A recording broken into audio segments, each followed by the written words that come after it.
জানো কি, ইতিহাসের এমন এক যুদ্ধ হয়েছিল যেখানে আকাশ থেকে ফেরেশতারা অবতরণ করেছিল মানুষের পাশে যুদ্ধ করতে। বদরের ময়দানে ফেরেশতাদের আগমন এক দীপ্তিময় ঘোষণা। জানো কি, মাত্র ৩১৩ জন ইমানদার অস্ত্রহীন, দুর্বল, অনভিজ্ঞ ১,০০০ সশস্ত্র কাফের বাহিনীকে পরাজিত করেছিল। হ্যাঁ, এটাই বদরের যুদ্ধ।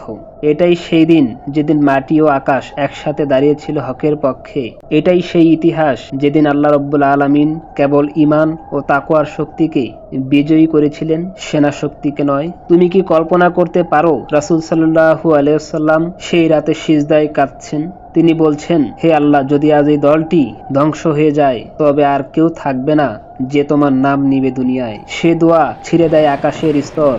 আল্লাহ রব্বুল আলামিন পবিত্র কোরআনে ঘোষণা করেন, যখন তোমরা তোমাদের প্রতিপালকের নিকট সাহায্য প্রার্থনা করছিলে তখন তিনি বলেছিলেন, আমি তোমাদের সাহায্য করব ১,০০০ ফেরেশতা দ্বারা, যারা একের পর এক অবতরণ করবে। সূরা আনফাল আয়াত ৯। তুমি কি জানো সেই ফেরেশতারা সত্যি নেমে এসেছিলেন? তারা সাদা কাপড়ে ঘোড়ায় চড়ে, মুখ ঢাকা, হাতে নূরের তরবারি নিয়ে ময়দানে অবতরণ করেন। সাহাবীরা বলেন, আমরা এমন এক কাফেরদের দেখেছি যাদের মাথা কেটে গেছে, অথচ আমরা তরবারি দিয়ে তাদের স্পর্শ করিনি। সুবহানাল্লাহ। এটাই ছিল আসমানি সাহায্যের বাস্তব রূপ। জিবরাইল আলাইহিস সালাম নিজে ময়দানে অবতীর্ণ হন ১,০০০ ফেরেশতা নিয়ে।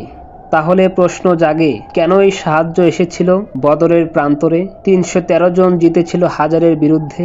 কারণ তারা সংখ্যার উপর ভরসা করেনি, তারা তাওয়াক্কুল করেছিল। তারা শক্তির উপর নির্ভর করেনি, তারা সিজদার অশ্রু ঢেলেছিল। তাদের নেতৃত্বে ছিলেন এমন এক পুরুষ যার নাম শুনলে ফেরেশতারা দাঁড়িয়ে যেত আর আকাশের দরজাগুলো খুলে যেত। তুমি কি আজও সেই বদরের চেতনাকে ধারণ করো? তুমি কি সেই সৈনিক হতে চাও যার পাশে ফেরেশতারা নামতে প্রস্তুত? জানো, সেই সাহায্য আজও বন্ধ হয়নি। আল্লাহর প্রতিশ্রুতি আজও অটুট। শর্ত একটাই, তাকওয়া ধরো, ধৈর্য ধরো আর হকের পক্ষে দাঁড়াও। আল্লাহ পবিত্র কোরআনে ঘোষণা দিলেন, তোমরা যদি আল্লাহকে সাহায্য করো তবে তিনিও তোমাদের সাহায্য করবেন এবং তোমাদের পা ধীর করবেন। সূরা মুহাম্মদ আয়াত ৭। তবে শুনে রাখো, আজ যদি কেউ বদরের মতো ঈমান ধরে তবে আকাশ আবারও কেঁপে উঠবে, ফেরেশতারা আবার নামবে আর বাতিল আবার চূর্ণ হবে।